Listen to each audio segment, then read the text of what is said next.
Sex का सही सुरक्षित तरीका कुछ हो सकता है क्या? बहुत सारे लोगों का लगातार ये सवाल रहता है कि सेक्स कैसे, सेफ सेक्स क्या होता है, कब हम सेक्स करें कि जो सेफ रहे, प्रेगनेंसी ना हो।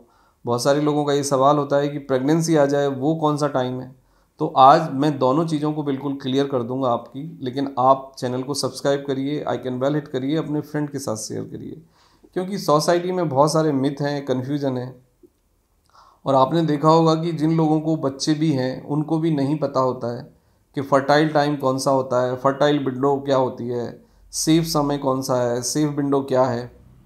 तो ये बहुत सारे मिथ हैं और ये बात सही भी है। कोई भी इंसान सेक्स एजुकेशन लेके तो नहीं बड़ा होता है इस दुनिया में, और हमारे सिस्टम में तो सेक्स एजुकेशन बिल्कुल भी नहीं है।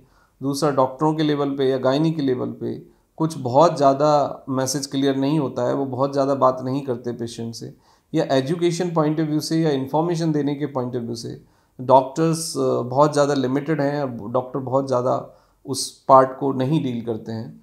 तो ये भी एक बहुत बड़ी समस्या है। ट्रीटमेंटल ही जॉब समझते हैं डॉक्टर अपना, और वो ट्रीटमेंटल पार्ट पे ही अपने को फिक्स करते हैं, क्योंकि डॉक्टर को बहुत सारे मरीज़ देखने होते हैं, बहुत सारे पैसे कमाने होते हैं, उनके भी अपने ड्रीम्स हैं, उनके भी अपने टारगेट हैं लाइफ की और अपनी प्रायोरिटीज़ हैं। बट मेरा मानना है कि ट्रीटमेंट के साथ साथ एक मैसेज का क्लियर होना बहुत ज़रूरी है। जब तक मैसेज क्लियर नहीं होगा तो बहुत सारी समस्याएं आपके साथ जुड़ी रहेंगी। जैसे एग्जांपल के लिए मैं आपको कुछ बता सकता हूं कि भाई, बहुत सारे लोगों को बच्चे भी हो गए या बहुत सारे लोगों को बच्चे नहीं हुए, लेकिन जब मैं उनको एक स्ट्रेट फॉरवर्ड क्वेश्चन पूछता हूं कि फर्टाइल टाइम क्या होता है मंथ में, आपको पता है, तो किसी को कुछ नहीं पता होता। सेफ टाइम में पूछता हूं तो भी नहीं पता होता, या फिर वो उनके बड़े अटपटे से सवाल होते, जवाब होते हैं जो कि क्लिनिकली साइंटिफिक रूप से सच नहीं होते। तो आज मैं बिल्कुल आपको क्लियर बता देता हूँ कि आपका पीरियड के दौरान और पीरियड के बाद, यानी फर्स्ट 10 डेज़ आपका सेफ डेज़ होते हैं। मतलब जिस दिन आपका महीना शुरू हुआ है उस दिन से फर्स्ट 10 डेज़, यानी यदि आपकी मेंस्ट्रुअल साइकिल 1 तारीख को शुरू हुई है तो 10 दिन तक कंप्लीटली सेफ टाइम होता है। 99% इस टाइम में प्रेगनेंसी नहीं आती। वैसे 5 डेज़, फर्स्ट 5 डेज़ को जब मेंस्ट्रुअल साइकिल आ रही होती है तो हम उसको क्लीनिंग फेज कहते हैं, क्योंकि ब्लीडिंग हो रही होती है। सेक्स के लिए वो एक आइडियल फेवरेबल टाइम नहीं होता, क्योंकि ब्लीडिंग के दौरान बहुत सारी फीमेल्स का बीपी लो हो जाता है, बहुत सारी फीमेल्स का मूड बड़ा अनस्टेबल रहता है, और बहुत सारी फीमेल्स को और दूसरे हेल्थ संबंधित इश्यूज 5 डेज़ में देखे जाते हैं। तो जो सेक्स का जो बेस्ट टाइम है, सेफ टाइम है, वो 5 to 10 है। यानी 5 डेज़ हैं आपके पास कंप्लीटली सेफ सेक्स के लिए, जिसमें कि आपको कोई प्रोटेक्शन लेने की या कोई दवाई की ज़रूरत नहीं है। लेकिन यदि आप प्रोटेक्शन लेते हैं तो बहुत अच्छी बात है कॉन्डम यूज़ करना, क्योंकि वो हाइजीन के लिए बहुत अच्छा है और सेक्सुअल ट्रांसमिटेड डिसीज़ से भी आपको बचाता है। तो ये एक पार्ट रहा। अब दूसरा पार्ट आता है कि भाई हमारा फर्टाइल विंडो क्या है, प्रेगनेंसी कब आती है। प्रेगनेंसी आती है 12 से 18 के बीच, यानी 12, 13, 14, 15, 16, 17 और 18, यानी 12 से 18 के बीच बेस्ट फर्टाइल विंडो होती है।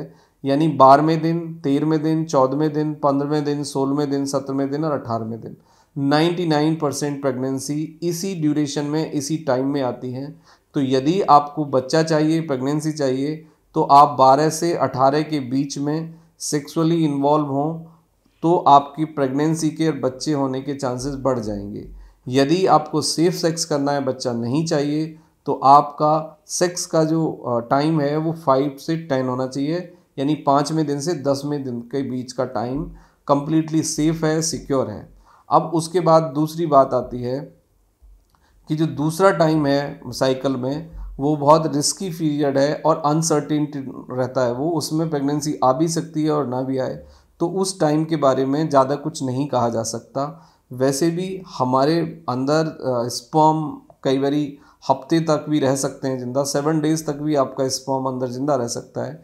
इसी कारण कहा जाता है कि व्हेन योर बॉडी प्रोड्यूस ओवा, मतलब जब अंडा बन गया है तो उसके बाद फिर कोई सेफ पीरियड नहीं रहता है। यानी 12 तारीख के बाद सेफ्टी बहुत कम है, और 12 तारीख यानी 10 तारीख से पहले कंप्लीटली सेफ्टी है। तो आप इसको अपनी महीने की साइकिल को 2 पार्ट में डिवाइड करके देख सकते हैं।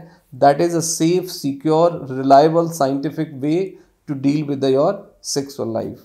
अब इसके बाद आता है कि भाई बहुत सारे लोगों में ये देखा जाता है कि अनवांटेड प्रेगनेंसी आ जाती है। अनवांटेड प्रेगनेंसी को रोकने के लिए इमरजेंसी कॉन्ट्रासेप्टिव्स लिए जा सकते हैं, लेकिन इमरजेंसी कॉन्ट्रासेप्टिव्स को रेगुलर कॉन्ट्रासेप्टिव्स की तरह लेना या उसकी आदत बनाना या हर महीने रिपीट करना आपके स्वास्थ्य के लिए हानिकारक है। या खुद से अबॉर्शन पिल लेके अबॉर्शन करना, ये भी आपके लिए गलत है। ठीक है, तो इस सब से आपको बचना है। नेक्स्ट पॉइंट आता है कि बहुत सारे लोग एक सेफ प्रैक्टिस की बात करते हैं कि अंदर आप डिस्चार्ज ही ना करो, अंदर आप नहीं निकालो, बाहर डिस्चार्ज करो। ये भी एक तरीका होता है, बट ये तरीका भी कई बार रिस्की हो सकता है, क्योंकि इस तरीके में भी रिस्क रहता है। क्योंकि कई बार ये क्या होता है कि during penetrated vaginal sex secretion start हो जाता है और हमें पता नहीं लगता, क्योंकि सिक्रीशन कई बार बहुत स्लो होता है और हम नहीं समझ पाते। तो इस तरह की प्रैक्टिस भी रिस्की प्रैक्टिस है और इसको हम 100% सेफ नहीं मान सकते। इसमें भी कुछ परसेंटेज ऑफ द रिस्क आपके साथ रहता है। तो 2 तरीके हैं। यदि आपको प्रेगनेंसी चाहिए तो सेक्स टाइम 12 से 18 के बीच, यदि आपको प्रेगनेंसी नहीं चाहिए तो सेफ टाइम 5 to 10 के बीच। 2 चीज़ें क्लियरली याद रखिए, अपने को कंफ्यूज मत करिए, क्लैरिटी के साथ जाइए और अपनी सेक्सुअल लाइफ को बेटर बनाइए और कोई ना कोई तरीका अपना के आप अनवांटेड प्रेगनेंसी को रोकिए। Thank you very much and take care.